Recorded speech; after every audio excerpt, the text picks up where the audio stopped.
what I'm saying is that man has a spirit and God has a spirit as well. And so is God's spirit identical to man's spirit? It's not an entity. It is not a person. You want to bet it is? Go to Romans that he 8, puts 26 to 27. You want to bet? You're wrong again. Go to Romans 8, 26 to 27.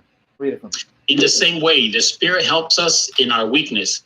We do not know what we ought to pray for, but the Spirit himself intercedes for us through wordless groans. And he who searches our hearts knows the mind of the Spirit, because the Spirit intercedes for God's people in accordance to the will of God. It says, he who knows the hearts knows the mind of the Spirit. So who is he that knows the mind of the Spirit? God. And so God knows the mind of the Spirit. How can an entity have a mind if it's not a person? Got him!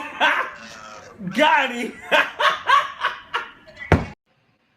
Well, think about this, for example. Yeah, let me think. You know, right? You know your own mind, right? You know what you're thinking. You know what you did yesterday. You know what thoughts come to your mind, okay, right? But that's not what the text says. Would you call yourself an it?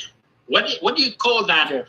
What do you call that? What is inside you? You can keep preaching, but that's not what the text says. Let's try it again. No, okay. Answer the question though. I'm answering your question. The text says. Do you call it me? Okay. The text says the Spirit intercedes through believers.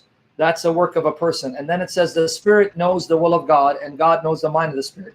But according to your shameless butchering of the scripture, it's actually saying God knows his mind and he knows his own will. So God is the one who's searching the mind of himself, and then God is praying to himself according to his own will.